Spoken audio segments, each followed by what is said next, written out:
So hello friends, welcome back to my channel. पिछली ही video में इतने सारे कमेंट्स में रेड हार्ट्स देने के लिए आपका बहुत बहुत थैंक्स।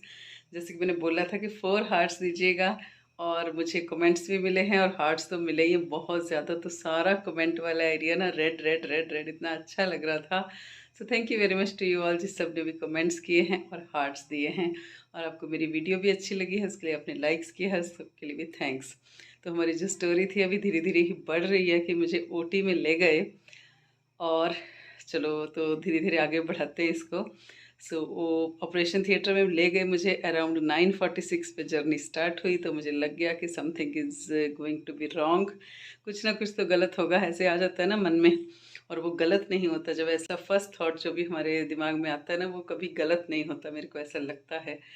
तो बस उसके कोई कम से कम भी 3.5 या 4 घंटे के बाद जो है ओटी से बाहर निकली। इस बीच में मुझे कुछ नहीं पता, क्योंकि वो आपको एनेस्थीसिया दे देते हैं ऐसे किसी भी ऑपरेशन से पहले। तो मुझे बिल्कुल नहीं पता क्या हुआ कैसे हुआ। और उसके बाद ओटी से बाहर निकाल देते हैं तो थोड़ी देर के लिए, कि जब तक वो एनेस्थीसिया का असर धीरे धीरे ख़त्म होता है, फिर आपको थोड़ी देर बाहर रखेंगे, उसके बाद वार्ड में शिफ्ट करेंगे। तो वार्ड में शिफ्ट हो जाती हूँ मैं। और फिर जो है वो सीन उसके बाद समझ आता है कि थोड़ा सा कुछ गड़बड़ हो गई है। और अभी तक तो मैं बड़ा नॉर्मल ले रही थी, लेकिन ओटी से बाहर आने के बाद जो स्थिति है ना, वो थोड़ी गंभीर होती हुई दिखती है मुझे। ओटी से जब बाहर आई थी तो ही जो है ये ड्रेन पाइप और ड्रेन बैग अटैच्ड था, ठीक है। लेकिन अभी मुझे बिल्कुल आइडिया नहीं था कि ऐसे भी कुछ एक्स्ट्रा चीज़ जो है वो अटैच होकर के आई है ऑपरेशन थिएटर से। अभी तक मुझे यही एहसास है कि मुझे हल्की हल्की पेन होनी स्टार्ट हुई है। बाय द टाइम मैं रूम में पहुंचती हूँ, तो अब जो है वो असली ऑपरेशन का एहसास होता है कि जब एनेस्थीसिया का असर बिल्कुल ख़त्म हो गया, इतनी ज़्यादा वाली पेन स्टार्ट हो गई, इतनी ज़्यादा वाली। तो आप यकीन नहीं करेंगे कि वो 4 बजे से लेकर के रात के अराउंड 8 बजे तक है ना। मतलब इतनी सीवियर पेन, और अंदर मेरे को मीन्स एब्डोमेन एरिया में ऐसे फील हो रहा है जैसे कुछ जल रहा होता है। इतना इन्फ्लेमेशन, इतना जलने वाली जो वो फीलिंग थी कि अंदर कोई जल रहा है, जैसे आग लगी होती है, इतना तेज़ वाली पेन थी। तो वो इन्फ्लेमेशन की पेन तो अलग थी, लेकिन साथ साथ मुझे उस पेन में इतना ज़्यादा दिक्कत हो रही थी ना सांस लेने में, कि मुझे मतलब ये लग रहा था कि मुझे अगली सांस कैसे आएगी। तो मैं उस सांस को लेने के लिए लिटरली ना चीख रही थी, जैसे स्क्रीमिंग साउंड्स होती है ना। और मैं ज़ोर लगा रही थी कि मुझे सांस आए, तो लगता था कि अगले 2-4 मिनट में कैसे सांस लूँगी। और वो 2-4 मिनट जो थे वो कब 4-5 घंटे में बदल गया, मुझे कुछ नहीं पता। इतना ज़्यादा मतलब जो मुश्किल वाला ये टाइम था, मुझे लग रहा था कि नाउ इज़ द एंड। और वाली साहब को इतनी ज़्यादा चिंता हो गई, इतनी ज़्यादा चिंता हो गई थी। और डॉक्टर भी सामने खड़े हैं, नर्सेज खड़ी हैं। वो बोले कि हो जाएगा। अभी जैसे जैसे एनेस्थीसिया का असर जो कम हो रहा है तो पेन हो रही है। और फिर वो कभी एक इंजेक्शन कभी दूसरा इंजेक्शन। और अभी तक जो मेन प्रॉब्लम थी कि ये ड्रेन बैग और ड्रेन पाइप अटैच हुई, उसकी तरफ तो मेरा कोई ध्यान ही नहीं गया, क्योंकि मैं तो बिल्कुल स्ट्रेट ऐसे बेड पे हूँ। और मुझे पता नहीं कि एब्डोमेन के साइड में भी कुछ एक्स्ट्रा अटैच्ड है, मैं उसको पेन का ही पार्ट मान रही हूँ। और इस सब के बीच में at the back of mind क्या चल रहा है कि भाई मुझे तो 1 या 2 दिन में यहाँ से डिस्चार्ज होना है। जैसे जैसे उनका 4 घंटे बाद असर कम होता था, पेन दोबारा स्टार्ट हुई जा रही थी, लेकिन वो नर्स आती थी, इंजेक्शन दे के चली जाती थी। और मुझे ये है कि बस अब सब कुछ ठीक है, और मुझे तो कल को यहाँ से डिस्चार्ज होना है, क्योंकि सेकेंड डे आने वाला था। और मेरा 13 मार्च जब सेशन स्टार्ट होना है स्कूल का, वो भी नज़दीक आ रही थी, है ना। जब डॉक्टर्स आपस में डिस्कस करते हैं तब एहसास होता है कि ये मेन इशू जो है वो ड्रेन पाइप का है।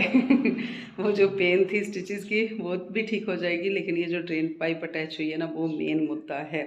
क्योंकि वो इतना ज़्यादा उसमें लीकेज हो गई है ना। अब ये लीकेज जो मैं बार बार बोलती हूँ, एक बार मैं क्लियर कर दूँ यहाँ पे, ये लीकेज होती है बाइल लीकेज। क्योंकि हमारे लीवर में जो होती है ना, बनता है बाइल, जो कि हमारे डाइजेशन में हेल्प करता है। तो वो बाइल जो है वो यहाँ से स्टोर होता है जाके गॉल ब्लैडर में। अब गॉल ब्लैडर तो है नहीं इसको स्टोर करने के लिए, वो तो रिमूव कर दिया है ना। तो अब वो कुछ ना कुछ वहाँ पे ऐसा हो रहा है, कहीं किसी स्पॉट से इस बाइल लिक्विड्स की लीकेज हो रही है। बाइल जूसेस बोलते हैं इसको। वो ग्रीनिश कलर का होता है, तो उसकी लीकेज ऐसी है कि अराउंड 400 ml जो बैग में इकट्ठा हो गया है वो लिक्विड, ठीक है। सुबह को डॉक्टर्स देखते हैं कि ये तो बहुत ज़्यादा है, बस बातों बातों में वो प्लान कर लेते हैं कि आपका तो ERCP होगा। अब एक ऑपरेशन मेरा कल हुआ है, और एक ऑपरेशन के बारे में वो डिस्कस कर रहे हैं, और मुझे इतने ज़्यादा मतलब डर वाली स्थिति पैदा हुई कि ईआरसीपी तो हमारे मतलब साथ पुश्तों ने नहीं सुना होगा, कि हमने तो एक्सरे से ज़्यादा कुछ चीज़ सुनी नहीं, क्योंकि मेडिकल लाइन में हमारे इधर से है नहीं कोई, और भगवान की दया से कोई इतनी फैमिली में कभी ज़्यादा परेशानी नहीं हुई कि ज़्यादा मेडिकल प्रोसेस से गुजरना पड़ा हो, है ना। तो अब ईआरसीपी क्या चीज़ है, तो कहते चलो चलो जी इसका ईआरसीपी करना पड़ेगा, तब ये बिल्कुल ठीक हो जाएगा। और मैं अभी भी ये सोच रही हूँ कि ये ईआरसीपी कितने आवर्स का होगा, पेनफुल होगा या नहीं होगा, और मुझे क्या शाम को छुट्टी हो जाएगी। मतलब वो कुछ और डिस्कस करें, और मुझे ये है कि मुझे आज तो जाना ही जाना है घर, आज दूसरा दिन है, तीसरा दिन इनफैक्ट। तो ये जो ईआरसीपी है ये क्या चीज़ है, कि ये है एंडोस्कोपिक रेट्रोग्रेड कोलेंजियो कोलेंजियाटिक पेनक्रिएटोग्राफी। अब पिछले दिन अभी मेरे स्टिचेस लगे हैं, ठीक है।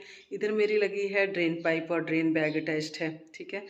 पिछले दिन एक ऑपरेशन हुआ है, तो उसके एकदम जस्ट इमिडिएटली, मतलब अभी 24 आवर्स भी नहीं हुई हैं, तो अगली सुबह वो मेरे को वो ले जाते हैं कहाँ पर, ईआरसीपी के लिए, फिर से उसी ऑपरेशन थिएटर में। और जो है वो यहाँ से मुंह के रास्ते से बड़ी बड़ी ट्यूब्स डलती हैं मुझे, मतलब इतना ज़्यादा वो पेनफुल रहा। ये जो कोलेंजियोग्राफी जो थी मेन, उसका क्या पर्पज़ है कि जहाँ पे भी लीकेज है उस स्पॉट को वो वहाँ पे ना एक जैसे क्लिप सा लगा रहे हैं, उस क्लिप को बोलते हैं वो स्टंट। एक तो नॉर्मल सुना होगा ना स्टंट, हार्ट की सर्जरी में यूज़ होते हैं, स्टंट डलते हैं, हार्ट के केस में भी स्टंट डालते हैं, लेकिन ये एक प्लास्टिक ट्यूब सी होती है छोटी छोटी, तो एक स्टंट डालते हैं, और वो भी वहाँ पर नहीं जहाँ पे लीकेज हो रही है, क्योंकि वहाँ तो पॉसिबल ही नहीं, वो इतना माइनर सा स्पॉट होता है, वो कहीं और है ना। मतलब डॉक्टर्स का ये आइडिया कि दूसरी जगह पे स्टंट डला, तो फिर वो चेक करेंगे कि अब ये लीकेज इससे रुकती है, बाइल लीकेज रुकता है या नहीं रुकता है।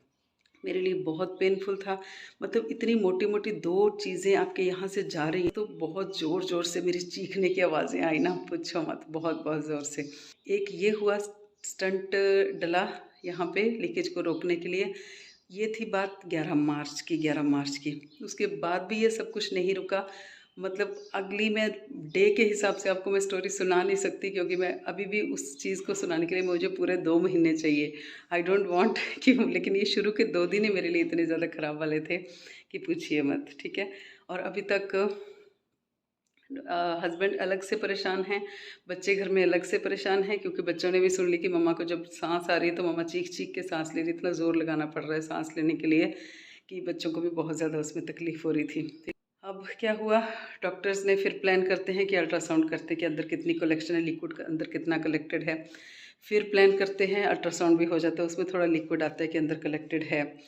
और डेली के हिसाब से जो है ये लिक्विड चल रहा है, डेली वो डॉक्टर्स आके चेक करते हैं कि आज कितना है, कितने ml है, कभी 400, कभी 350, कभी 450 ml करते करते। और मेरे अंदर जो है वो ना एक बाइट खाने की जा रही है उनके, जब अल्ट्रासाउंड करना है तब भी वो बोलते हैं कुछ नहीं खाना, जब ईआरसीपी करना है तब भी बोल देते हैं कुछ नहीं खाना पीना। और जो कोई एक आधा दिन बीतता है जब मेरे साथ कोई, जब मेरा कोई मेडिकल प्रोसीजर नहीं प्लान करते हैं, उस दौरान मेरा खाने का कोई मन नहीं है। मतलब उनका उनका जो सारा कुछ आता है सामान, जो भी पेशेंट के लिए आता है, उनका डाइट वगैरह आती है, वो ऐसे का ऐसे ही वापस चला जाता है। और मेरी बस अब मुझे धीरे धीरे ये एहसास हो गया 4th-5th डे में कि something very serious has happened. तो बस ऐसा करते करते दिन पे दिन बीत रहे हैं। अल्ट्रासाउंड प्लान करते हैं, अल्ट्रासाउंड के बाद एमआरआई करते हैं, और जब वो उसी दोपहर में एमआरआई का नाम लेते हैं ना, मेरे कान खड़े हो जाते हैं, क्योंकि आज तक जितनी बार भी मैंने किसी को सुना था कि किसी की एमआरआई हुई या टीवी में देखा था, कुछ भी सुना था, तो बस मेरा एक ही मन में बहुत पहले से ये एक धारणा थी मन में कि हे भगवान, मेरी कभी एमआरआई ना हो, मुझे कभी उस मशीन में ना जाना पड़े, और मेरी फैमिली में से किसी को मशीन में ना जाना पड़े। मतलब इतना ज़्यादा मैं इस चीज़ से खौफ खाती थी ना एमआरआई के नाम से कि पूछो मत। वाले सब तो एकदम से इनको भी थोड़ा घबराहट सी हो जाती है एमआरआई के नाम से, और मुझे तो पहले ही हो गई है।